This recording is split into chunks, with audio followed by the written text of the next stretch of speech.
US की foreign policy magazine में अभी किस वजह से भारत की तेजस एयरक्राफ्ट को चाइनीज एयरक्राफ्ट के मुकाबले बेहतर बताया गया है। हमारे इंटेलिजेंस डिपार्टमेंट के मुताबिक टर्की की तरफ से अभी नेपाल में जिहादी नेटवर्क को फैलाने की कोशिश किया जा रहा है, जिनकी मदद से वो फ्यूचर में भारत में गड़बड़ी करने की कोशिश करने वाले हैं। 2021 में इसरो 14 लॉन्चेस को करने वाली है, जिसमें हमारी ह्यूमन स्पेस फ्लाइट का पहला डेमो मिशन भी शामिल है। श्रीलंकन एयरफोर्स डे के सेलिब्रेशन के अवसर पर तेजस को वहां पर भेजने का भारत का असली मकसद क्या है और किस वजह से श्रीलंकन पायलट को अभी तेजस में उड़ान भरने का मौका दिया जा रहा है,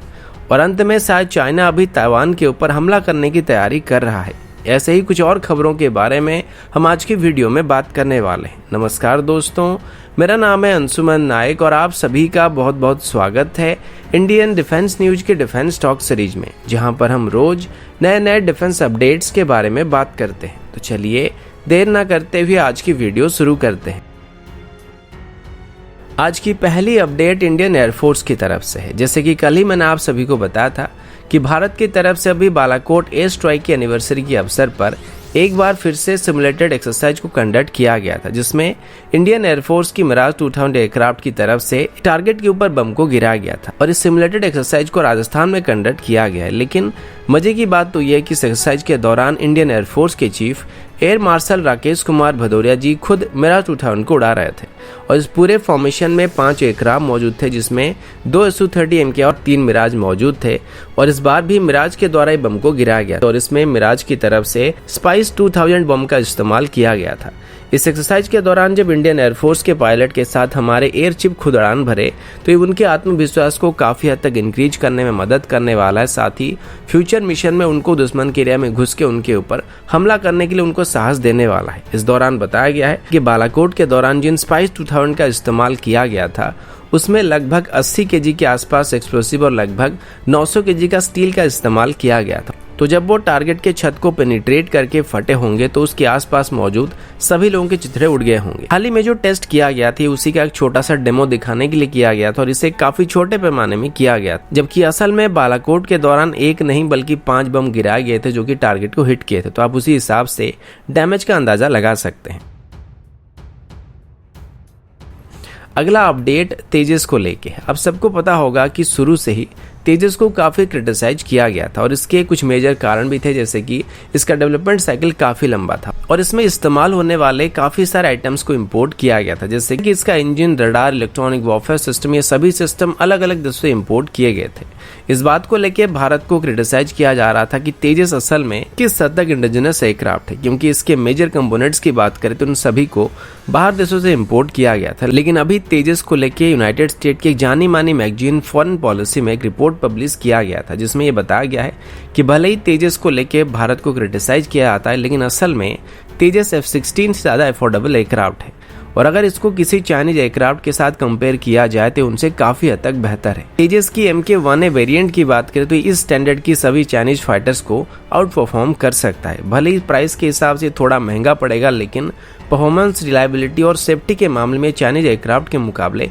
काफी बेहतर होने वाला है। और अभी तक जिन चीजों को बेस करके तेजस को क्रिटिसाइज किया जा रहा था, दरअसल वो तेजस की पॉजिटिव पॉइंट है। इसमें लगने वाले पार्ट्स को लेकर जो लोग तेजस को क्रिटिसाइज कर रहे थे कि इनको बाहर देशों से इम्पोर्ट किया गया है, जैसे कि अगर इसकी इंजन की बात करें तो यूनाइटेड स्टेट की जनरल इलेक्ट्रिक्स की 404 इंजन है। रडार की बात करें तो इजरायली ओरिजिन एल्टा की रडार है। लेकिन तेजस में जितने भी पार्ट्स इस्तेमाल किए जाते हैं वो सभी के सभी ट्राइड एंड टेस्टेड इक्विपमेंट थे और ये सभी के सभी बैटल प्रूवन सिस्टम थे, जिस वजह से आज तक एक बार भी तेजस में कोई भी टेक्निकल इशू सामने नहीं आया है। वहीं पर अगर चाइना की बात करें तो चाइना खुद रशियन जेट की कॉपी करके अपनी एयरक्राफ्ट बनाता है और उसमें भी रशियन इंजन का इस्तेमाल किया जाता है और जिन इंजन्स को चाइना अपना बताता है वो पुरानी सोवियत इंजन्स की कॉपी होती है। अगर कोई देश किसी स्पेसिफिक डिफेंस इक्विपमेंट को मैन्युफैक्चर नहीं करता है तो वो सीधे इनको किसी और देश से खरीद के इस्तेमाल कर सकता है और अपने हिसाब से इसको इस्तेमाल कर सकता है और इसमें क्रिटिसाइज करने वाली कोई बात नहीं है। मायना ये रखता है कि फाइनल प्रोडक्ट कैसा बनता है। अब भारत के क्षेत्र में देखा जाए तो तेजस एक बहुत ही बेहतरीन एयरक्राफ्ट है जिसमें आगे चल के काफी सारे एक्सपोर्ट पोटेंशियल है और ये स्टेटमेंट अभी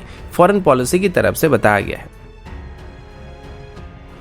अगला अपडेट टर्की को लेके है। कुछ ही दिन पहले आपने सुना होगा एक अपडेट आया था जिसमें ये बताया गया था टर्की की तरफ से अभी कश्मीर को नेक्स्ट नागोर्नो काराबाग बनाने का प्लान किया जा रहा है। यानी कि टर्की की तरफ से भी कश्मीर इशू को लेके पाकिस्तान का समर्थन करने के साथ साथ भारत के खिलाफ जंग भी छेड़ा जा सकता है, जिसमें टर्की सीधे इन्वॉल्व ना होकर इंडायरेक्टली इन सबको सपोर्ट करने वाला है। हालांकि तब ये बात कुछ हद तक आर्टिफिशियल लग रहा था क्योंकि टर्की का भारत के अंदर आ पाना काफी मुश्किल काम था। लेकिन अभी हमारे इंटेलिजेंस डिपार्टमेंट की तरफ से बताया गया कि टर्की के कुछ चैरिटी ग्रुप हैं जो कि अभी नेपाल में काम कर रहे थे और इनमें से एक का नाम इस्लामाई संघ नेपाल है और इंडियन इंटेलिजेंस एजेंसी की तरफ से बताया गया है कि अभी अलकायदा के साथ जुड़े हुए हैं और यहाँ पर नेपाल में जिहादी नेटवर्क को विस्तार करने की कोशिश किया जा रहा है और ये ग्रुप अभी नेपाल में जिहादी लोगों को सभी तरह के लॉजिस्टिक सपोर्ट को प्रोवाइड कर रही है। अभी अगर भारत पर हमला करने की बात की जाए तो नेपाल भारत पर हमला करने का सबसे आसान रास्ता है, क्योंकि भारत और नेपाल की बॉर्डर में भारत पाकिस्तान बॉर्डर जितना तनाव नहीं होता है और यहाँ से घुसपैठ करना कश्मीर में घुसपैठ करने के मामले में काफी आसान होता है।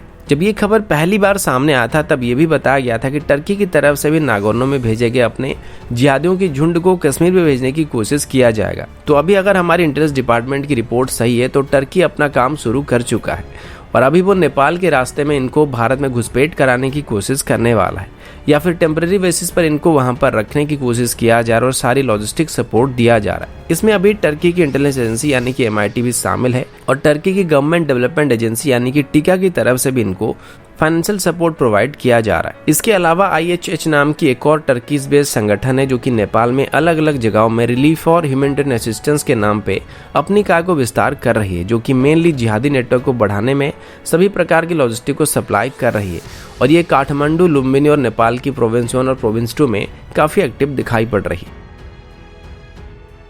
अगला अपडेट इसरो की तरफ से है। इसरो की तरफ से अभी सफलता के साथ PSLV C51 को लॉन्च करने के बाद और अमेजोनिया 1 सैटेलाइट को सफलता के साथ ऑर्बिट में प्लेस करने के बाद मीडिया को बताया गया कि इस साल इसरो की तरफ से कई सारे लॉन्चेस को करने का प्लान किया गया और कुल मिलाकर इस साल इसरो की तरफ से 14 लॉन्चेस किया जाएगा, जिसमें गगनयान मिशन की इनिशियल लॉन्च भी शामिल होने वाली है। इन 14 में से 7 लॉन्च व्हीकल मिशन होने वाली और 6 सैटेलाइट मिशन होने वाली है और एक हमारी अनमैन्ड स्पेस फ्लाइट होने वाली है। इसरो अभी गगनयान मिशन को दिए गए टाइमलाइन के अंदर पूरा करने की भरपूर कोशिश कर रहा है, जिस वजह से वो इसी साल के अंदर ही पहली अनमैन्ड स्पेस मिशन को लॉन्च करने वाले हैं और कुल मिलाकर 2 अनमैन्ड मिशन को लॉन्च किया जाएगा, जिसके बाद 2022 की एंड में या 2023 की शुरुआत में इसरो अपनी पहली ह्यूमन स्पेस मिशन को लॉन्च करने वाली है। इसरो के चीफ के सिवन जी ने बताया कि अभी इसरो की सभी प्रोजेक्ट कुछ हद तक डिले हो चुके थे क्योंकि पेंडेमिक की वजह से ये सब डिले हो गए थे। भले इसरो अपनी तरफ से डेडलाइन को हासिल करने की पूरा कोशिश कर रहा था, लगातार काम भी कर रहा था, लेकिन बीच में जब लॉकडाउन हुआ था तो बहुत सारे कंपनी थे जो कि बंद पड़ गई थी,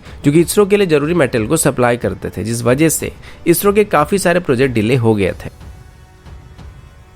अगला अपडेट भी तेजस को लेके। आप सभी को याद होगा कल मैंने आप सभी को बताया था कि भारत इस बार श्रीलंकन एयरफोर्स की 70th एनिवर्सरी के अवसर पर इंडियन एयरफोर्स की एक टीम को वहां पर भेजने वाली है, जिसमें सूर्य किरण, सारंग और तेजस भी शामिल है। कुल मिलाकर भारत की तरफ से 23 एयरक्राफ्ट को भी श्रीलंका भेजा जाएगा, जो कि श्रीलंका में होने वाली फ्लाई पास्ट में एरोबेटिक्स को वहां पे दिखाने वाले हैं। लेकिन यहाँ पर तेजस को भेजने के पीछे भारत का कुछ अलग ही इरादा था और ये बात मैंने कल भी आपको बताया था कि श्रीलंका अभी तेजस को खरीदना चाहता है, जिस वजह से भारत यहाँ पर तेजस की मार्केटिंग के लिए इसको श्रीलंका भेज रही है। आज ऑफिशियली बात कंफर्म हो गया कि भारत अभी इसी वजह से तेजस को श्रीलंका भेजने वाला है, क्योंकि अभी श्रीलंका के लिए अपॉइंट किए गए हमारे हाई कमिश्नर ने बताया है कि श्रीलंका भारत के लिए सबसे अहम डिफेंस पार्टनर है और डिफेंस और सिक्योरिटी इशू को लेकर भारत श्रीलंका को फुली सपोर्ट करने वाला है। कुछ महीने पहले HAL की तरफ से बताया गया था और यहाँ तक कि एरो इंडिया शो के बाद भी HAL की तरफ से बताया गया था कि तेजस को खरीदने के लिए जितने भी देश इंटरेस्टेड है उसमें श्रीलंका शामिल है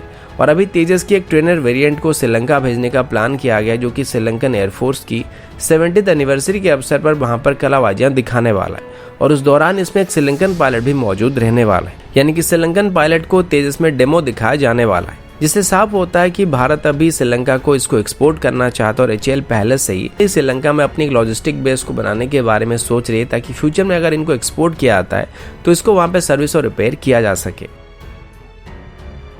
अगला अपडेट चाइना, US और ताइवान को लेके। यूरेशियन टाइम की रिपोर्ट के मुताबिक चाइना अभी ताइवान के ऊपर हमला करने की तैयारी कर रहा है और इसी वजह से ताइवान के जो डिफेंस एक्सपर्ट्स है उनका ये मानना है यूनाइटेड स्टेट को ताइवान की सपोर्ट में जल्दी से अपनी एंटीशिप मिसाइल को ताइवान के करीब डिप्लॉय करना चाहिए, क्योंकि अगर एक बार चाइना ताइवान के ऊपर हमला कर देता है तो उसे ताइवान पर कब्जा करने में ज्यादा वक्त नहीं लगेगा, और एक बार वो ताइवान पर कब्जा कर ले तो उसके बाद यूनाइटेड स्टेट तो क्या कोई भी देश आके चाइना को ताइवान से बाहर नहीं निकाल सकता है। हाल ही में ताइवान और चाइना के बीच तनाव काफी हद तक बढ़ गया था और ताइवान की तरफ से यूनाइटेड स्टेट से लगभग 300 पैट्रियट मिसाइल सिस्टम को खरीदने की बात सामने आई थी, लेकिन चाइना को रोकने के लिए ताइवान के पास सफिशिएंट मात्रा में फायर पावर होना भी काफी जरूरी है, क्योंकि अगर चाइना और ताइवान के बीच लड़ाई होता है तो इसमें नेवल पावर सबसे ज्यादा मायने रखने वाले हैं, जिस वजह से चाइना की नेवी को काउंटर करने के लिए ताइवान को अभी यूनाइटेड स्टेट मेड LRASM यानी कि लॉन्ग रेंज एंटीशिप मिसाइल और NSM यानी कि नेवल स्ट्राइक मिसाइल की जरूरत पड़ सकती है, क्योंकि अगर ताइवान यहाँ पे चाइना की नेवी को नहीं रोक पाता है तो ताइवान के लिए मुश्किल बढ़ने वाली है। अभी कुछ ही दिन पहले ही चाइना की तरफ से यूनाइटेड स्टेट की बेस के ऊपर अटैक करने की मॉक ड्रिल को कंडक्ट किया जा रहा था, और अभी जब भारत और चाइना के बॉर्डर में तनाव कम हो रहा है तो ताइवान पर उसी हिसाब से खतरा बढ़ रहा है, क्योंकि ये एक मेजर कारण था जिस वजह से चाइना ताइवान के ऊपर हमला नहीं कर रहा था, ताकि वो एक दो तरफा जंग में फंस ना जाए। लेकिन भारत के साथ बॉर्डर में तनाव कम होते ही चाइना सिर्फ अभी ताइवान के ऊपर फोकस करने वाला है। ताइवान के डिफेंस ऑफिसर्स का कहना है कि सवाल ये नहीं है कि चाइना ताइवान के ऊपर हमला करेगा या फिर नहीं करेगा, सवाल ये कि चाइना हमला कब करेगा, और उसके लिए हमको तैयार रहने की जरूरत है। और अकेला ताइवान चाइनीज अटैक को सरवाइव नहीं कर सकता, जिस वजह से यूनाइटेड स्टेट को यहाँ पे ताइवान की मदद करने के लिए कहा जा रहा है और साथ ही ताइवान के सपोर्ट में डिप्लॉयमेंट करने के बारे में कहा जा रहा है। तो अभी के लिए इतना ही, मिलता हूँ आपसे अगले वीडियो में, तब तक के लिए जय हिंद, वंदे मातरम।